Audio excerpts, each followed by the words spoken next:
اللہ کے حبیب پیغمبر اعظم صلی اللہ علیہ وسلم ارشاد فرماتے ہیں، آپ دیکھیں کس قدر کریم ہے میرا رب اپنے بندوں پر، کس قدر رحیم ہے میرا رب اپنے بندوں پر۔ آج بہت دن سے تقریباً 1 ہفتہ ہو گیا میرے گلے میں کافی تکلیف ہے، میں بول نہیں پا رہا، لیکن کوشش کرتا ہوں کہ جو کچھ میسر ہو وہ آپ کے حوالے ہو جائے۔ پیغمبر اعظم صلی اللہ علیہ وسلم کی زندگی آپ دیکھیں، اللہ کے حبیب فرماتے ہیں اذا عصیت غضبت واذا غضبت لعنت ان اللعنۃ منی تبلغ السابع من البدن۔ فرماتے ہیں جب کوئی بندہ اپنے رب کی نافرمانی کرتا ہے تو اللہ اس سے ناراض ہوتا ہے، غضبناک ہوتا ہے، اور جب غضبناک ہوتا ہے تو اس بندے پر اللہ لعنتیں نازل کرتا ہے۔ کون نازل کرتا ہے؟ اللہ اپنے بندوں پر لعنتیں نازل کرتا ہے۔ کن بندوں پر؟ جو گناہ کرتے ہیں، جھوٹ بولتے ہیں، غیبت کرتے ہیں، دوسروں کی توہین میں رہتے ہیں، اپنے اعمال کو صحیح نہیں کرتے، اپنی اصلاح نہیں کرتے، ایسے بندوں پر اللہ لعنتیں نازل کرتا ہے۔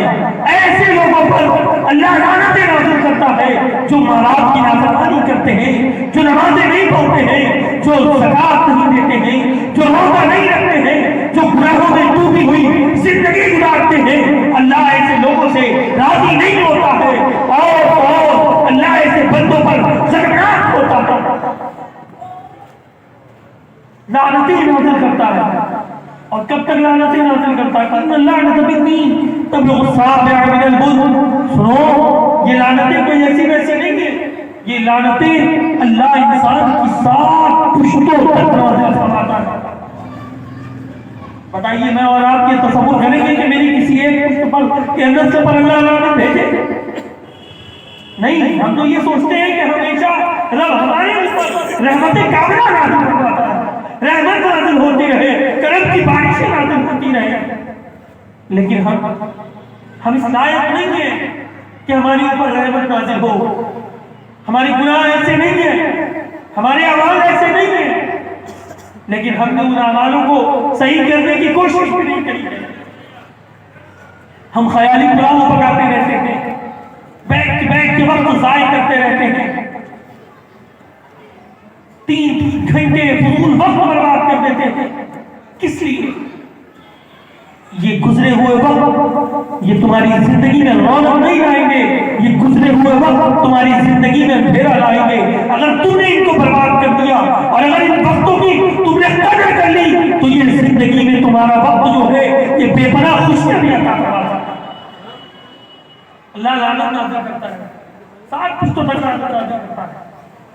اللہ نے لائن کھینچ دی کہ تم گناہ کرو گے تو تمہارے لیے اتنی ہے، لیکن محبوب کے پاس صحابہ نے پوچھا کہ میرے صاحب یا رسول اللہ، فرماتے ہیں کہ حدیث کا دوسرا روپ دیکھیے، جب کوئی بندہ اپنے رب سے جب کوئی بندہ اپنے رب کو راضی کر لیتا ہے یا اللہ اپنے بندے سے راضی ہو جاتا ہے تو دیکھیے رب کس قدر مہربان ہے اپنے بندوں پر، کیا کہتا ہے اذا رضیت بارکت۔ سنو، جب انسان گناہ چھوڑ دیتا ہے، بدکاری چھوڑ دیتا ہے، جھوٹ چھوڑ دیتا ہے، غیبت چھوڑ دیتا ہے، ماں باپ کی فرما برداری کرنے لگتا ہے، نمازیں ادا کرنے لگتا ہے، گناہوں سے بچ کر کے اپنی زندگی گزارنے لگتا ہے اور اللہ کے دین کی تبلیغ میں شب روز لگا رہتا ہے اور نمازیں پابندی سے ادا کرتا ہے تو اللہ فرماتا ہے اذا رضیت بارکت، تو سنو میں ایسے بندوں سے راضی ہو جاتا ہوں اور اس کی زندگی میں بے پناہ برکتیں نازل فرماتا ہوں۔ سبحان اللہ، سبحان اللہ، سبحان اللہ، کیا فرما دیتا ہوں؟ بے پناہ برکتیں نازل فرما دیتا ہوں۔ لیکن اس میں کہیں یہ نہیں لکھا نا کہ 14 پشتوں تک برکتیں نازل کروں گا، کہ 10 پشتوں تک برکتیں نازل کروں گا، یا 20 پشتوں تک برکتیں نازل کروں گا، یا 40 پشتوں تک برکتیں نازل کروں گا۔ نہیں، اس میں نہیں لکھا، اس میں لکھا ہے وَلَيْسَ لِبَرْكَةٍ نِّهَایَةٌ۔ سنو، جب تم اپنے رب کو راضی کر دو گے اور رب تم سے راضی ہو جائے گا تو سنو اس برکت کی کوئی انتہا نہ رہے گی.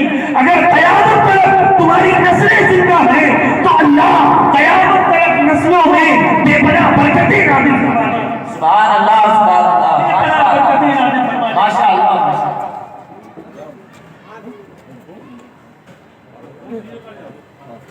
درود شریف پڑھیں. اللهم صل على سيدنا وشفيعنا وحبيبنا وطبيبنا وكريمنا ونبينا مولانا محمد وبارك وسلم. صلوا عليه صلاة وسلام عليك يا رسول الله صلى الله عليه وسلم.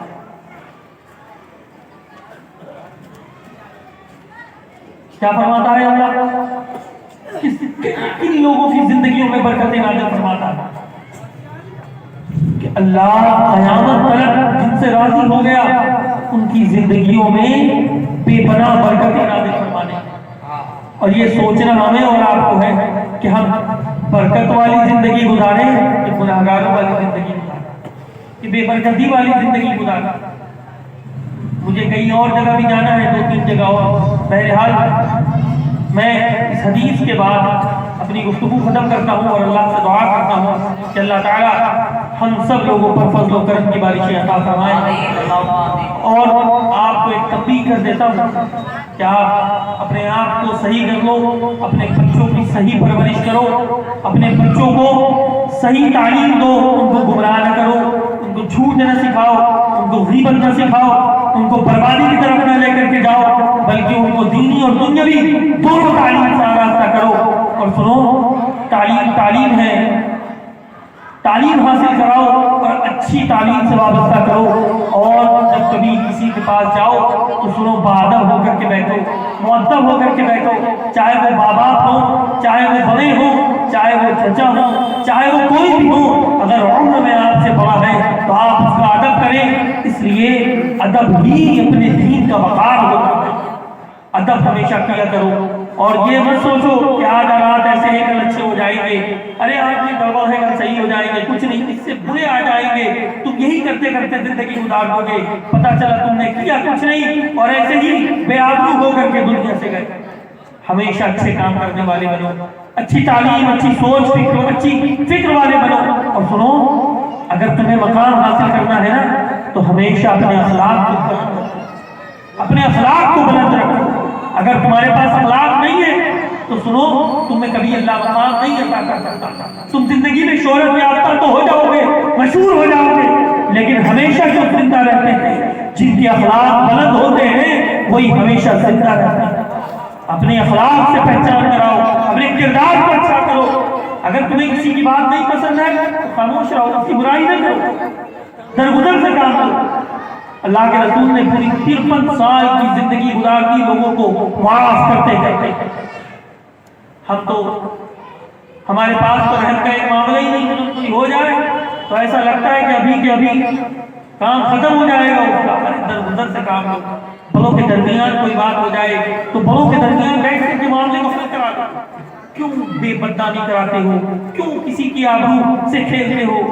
اس لیے اپنی عزت اپنے ہاتھ, اچھے کام کرنے والے بن جاؤ. کسی کی جاسوسی نہ کرو کہ فلاں کی دکان میں اتنا مال رکھا ہے, فلاں کی جیب میں اتنا مال رکھا ہے, فلاں کے پاس پیسہ ہے تو اس نے چندے سے بٹور لیا ہوگا تو اس کے پاس پیسہ آ گیا. غلط. یہ بدگمانیوں سے بچو, یہ بدگمانی تمہیں جہنم کی طرف لے کر کے جائے گی. اس لیے اللہ سے دعا کرو کہ ہم سب پر فضل و کرم کی بارشیں عطا فرمائے اور دارین کی سعادتوں سے مالا مال فرمائے. استغفر اللہ ربی من کل ذنب واتوب الیہ وآخر دعوانا ان الحمد للہ رب العالمین. السلام علیکم ورحمۃ اللہ وبرکاتہ.